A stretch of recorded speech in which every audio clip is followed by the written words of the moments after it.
matrix, but in this document I mentioned the only few and very important defect matrix, so which are we can use in our real time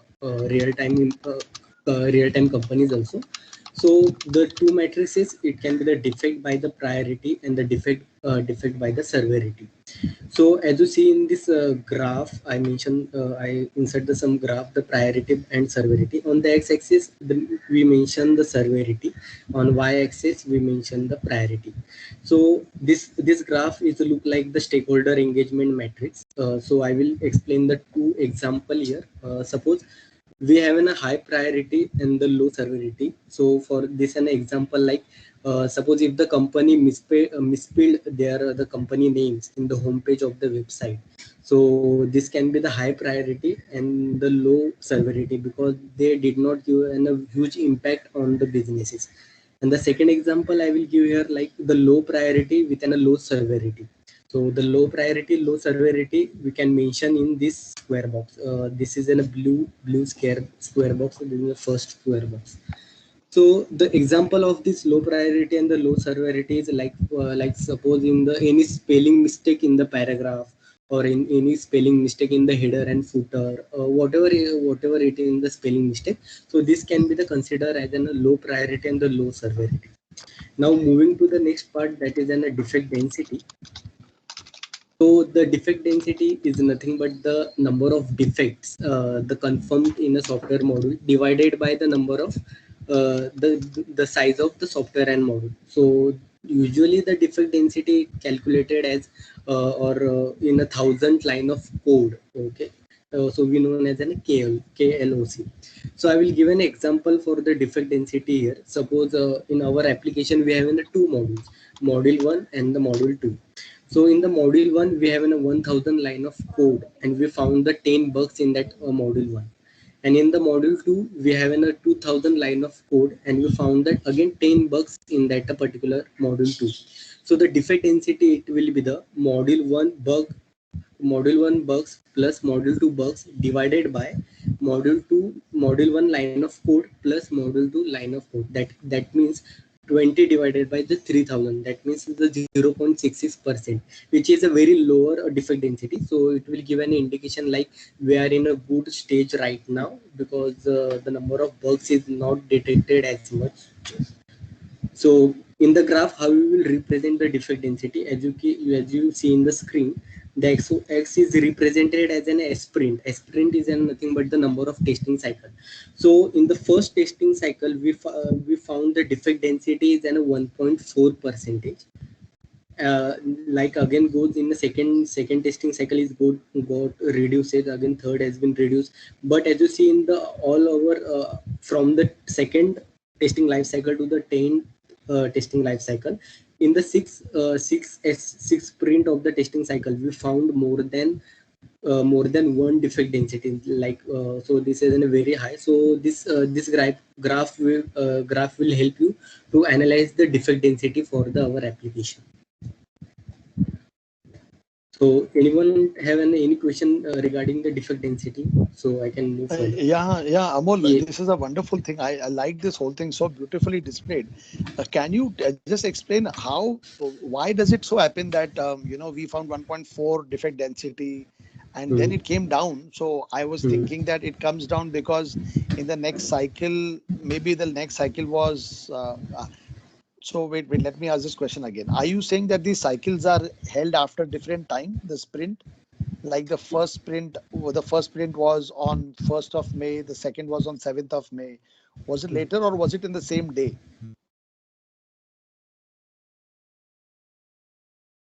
First testing cycle, we almost fixed the number of defects. So again, we will do the some second testing life cycle. So we found the obviously little defects. So that's why. So you mean to say that after every cycle, the defects are fixed? Yeah, defect has fixed. Okay, so we found the different defects. Yeah. So we found different, but then why did it go up in the sixth cycle? Yeah, so it can be the reason of the new module has been integrated like that. So that's why the defect has been raised, or the new member has been introduced to the team, or so they don't know about that much of the application and they do some mistake in the coding. So that's why this defects again increases. So there is a various factors. Okay, so as we progress in the testing cycles, new modules are directly being added. Yes, sir. Okay, so the lines of code is also increasing and the bugs are In, also increasing, yes, sir. and it is a running metric, correct? Yes, sir. Yes, sir. It's a continuous updation matrix. Maybe we need to continuous do the defect density for our application. Okay, but then once the application is ready and it is Hmm. in a stable this thing, then the density will always keep going down, correct? Yes, sir. Yes, sir. It's always keeping going down, and it should be the going down, because if it is in a high density, then we are in danger stage. We can say that. Hmm. Hmm. Okay. So I Okay. will go to the next matrix, that is in a defect rejection ratio. So this defect rejection ratio, this matrix, it can be used to calculate the percentage of the defect has been rejected. Overall, the defect has been raised. So I will keep given us some formula like a defect rejection ratio here. So the formula is number of defects has been rejected divided by the total number of defect has been raised. So example for the defect rejection ratio is, suppose in our application, uh, any kind of application, mobile based application or the web based application.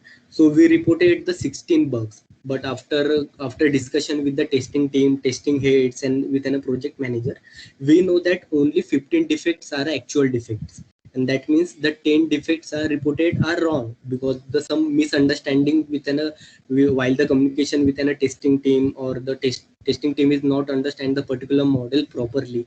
That's why this 10 defect has been deferred. This defect is reported wrongly. So the defect rejection ratio will be the number of defect are reported wrong. That means 10 divided by the number of total defects, that is an 16. So it will give an a percentage like 16.66%. So obviously if this percentage is in a very small, then we can say that we have a very capable testing team. But this defect rejection ratio will be the higher, like more than the 25% and 30%. So we can say that this testing team is not capable for our product to do the testing. So this defect rejection ratio is tells about the capability of the testing team and capability of the testers. Moving to the next, defect fix rejection ratios. So this matrix is used to Okay, I'm calculate. just sorry, Yeah, just yeah, a sure. second.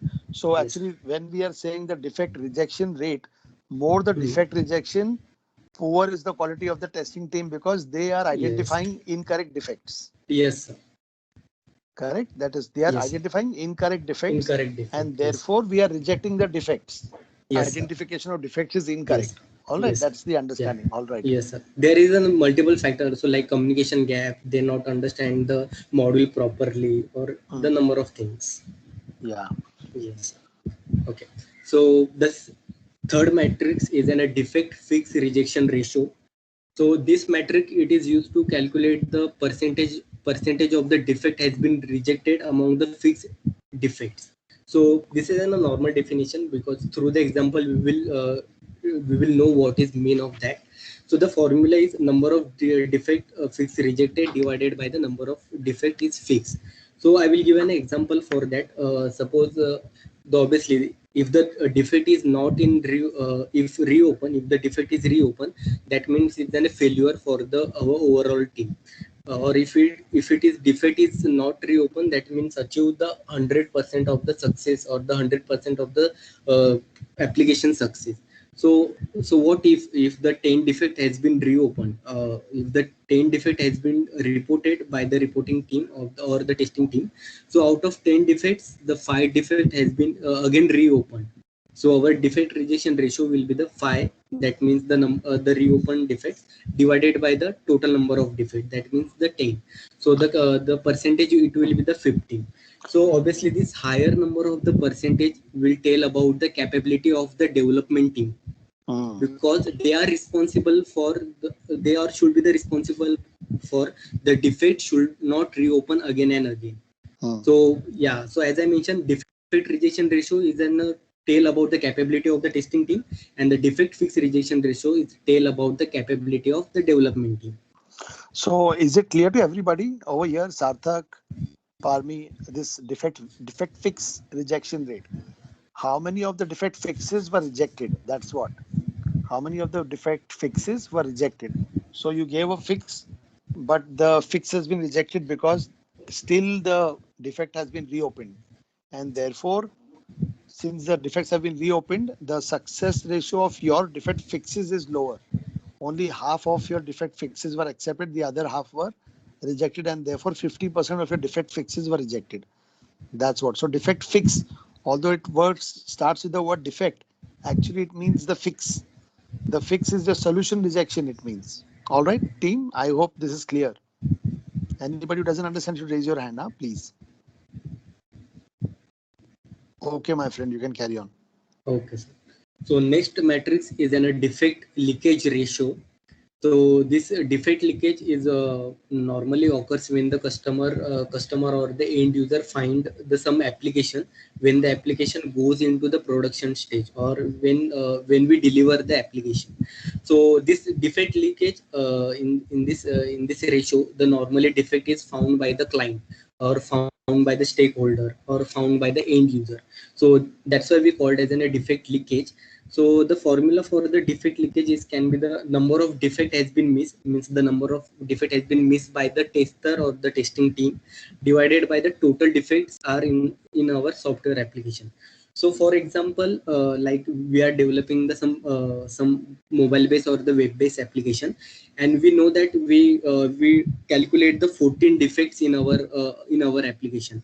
But after we are completing the all the 14 defect, and we move this application into the production team, but the 10 defects has found by the client or the stakeholder or the end user. So then our defect leakage ratio will be the 10 divided by the 14. 10 is nothing but the defect found by the end user or the other parties other than the testing team, divided by the total defect. That means the defects found by the testing team, that is in a 14. So the defect leakage ratio is in a 25%. So always always make sure that your defect leakage ratio should be the minimum as much as possible, because they talk about your application how the application is functioning, and how the or your application will give any how the application will handling the any runtime errors. So this defect leakage ratio will tell the capability of the testing team. Okay. Yeah. Yeah. So moving to the next part, defect rate. So the defect rate obviously is nothing but the number of defect has been found divided by the number of output we are testing. So I will directly take an example for that. Suppose in a software testing test we have a 1 lakh line of code, and we discovered the 20 defect. That means the 20 divided by the number of line of code. So that means 0.02%, which are very minimum, and always it will be the good, your defect rate should be the minimum. So because the defect rate is a talk the capability of the development team, because if the developer is not proficient for the developing or writing the codes, then obviously the number of defect has been raised. So so obviously this defect rate talk about the development capability. So this is about the defect. Again, I repeat, defect leakage ratio is talk about the testing team capability, and the defect rate is talk about the development team capability. Now, moving to the last defect matrix, that is in the defect slippage ratio. Yeah. So the defect slippage ratio is a talk about your stability of the system, how your system has been stable, because it's an as a client perspective or as an investor perspective, the defect slippage ratio is very important, because from this ratio they will know about the my system is stable or not. So how we will calculate this defect slippage ratio? The formula are there is two formulas. So normally the first formula is more referred. The number of defect has been slipped, means the slipped from the testing team, divided by number of defect has been raised and minus number of defect has been withdrawn. So I will give an example here. So suppose the client or the customer has detected the 20 defects. So this 20 defect is nothing but the defect slipped from the testing team. Again, and the total defect found while the testing are 3000, sorry, 300, and the invalid defect as in a 10. So the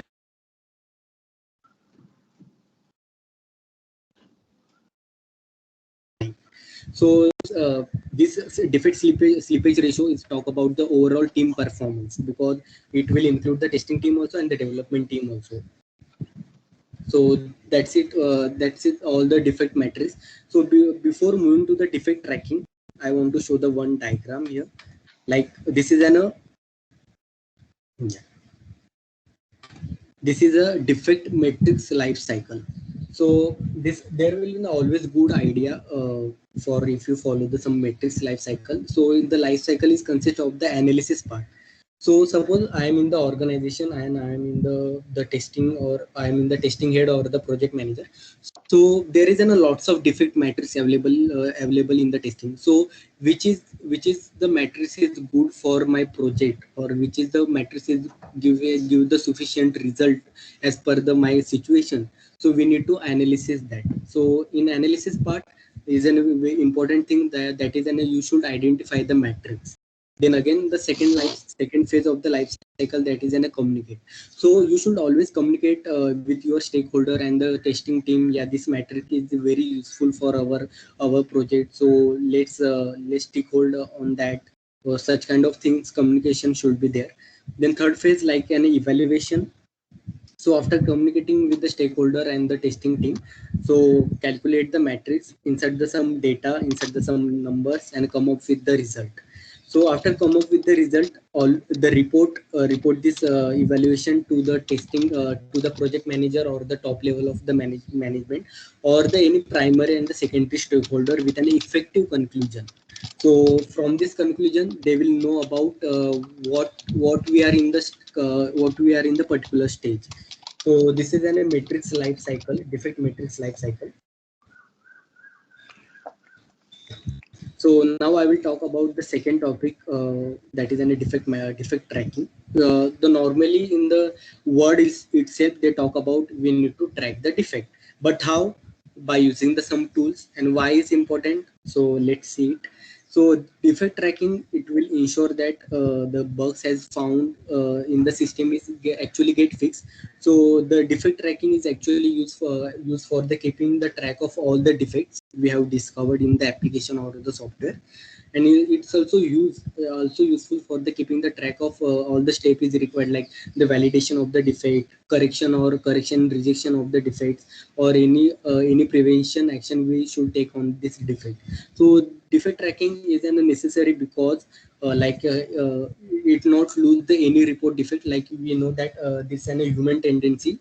We we forget uh, the um, we forget the number of things. So that's why the defect tracking, it's given a interface, so you can enter into the defect and track those defects. So always it will be the helpful for the coordination with the team. So it will control the defect correction activities also, and they ensure that the right defect has been fixed, and the right defect should be the on the priority list. So there is a number of tools is available in the market for the defect tracking. The one of the tool like Jira and Bugzilla, the most popular in the market, and the number of any other tools also, Bugnet and the Redmine is also popular. There is a various parameters including a defect tracking. Like as you see in the screen, it goes from the defect ID, priority and severity, against status of the defect, and who is created and who is resolved the particular defect. So as you see in the right side of the screen, I mentioned the one image here, that is a log of defect tracking. So this is a normal pen and paper things, but there is many tools are available in the market. So obviously they will give the more functionality for that, so you can refer that also. So that's it from one side. So thank you, Amol. This was wonderful. Can you please upload this in the file section assessment 3 folder? That'll be Yes, for useful. sure. It'll be Sure. useful for everybody also. I think it is good information that everybody needs to read and understand how defects are tracked and how do we measure. Okay, so this is done.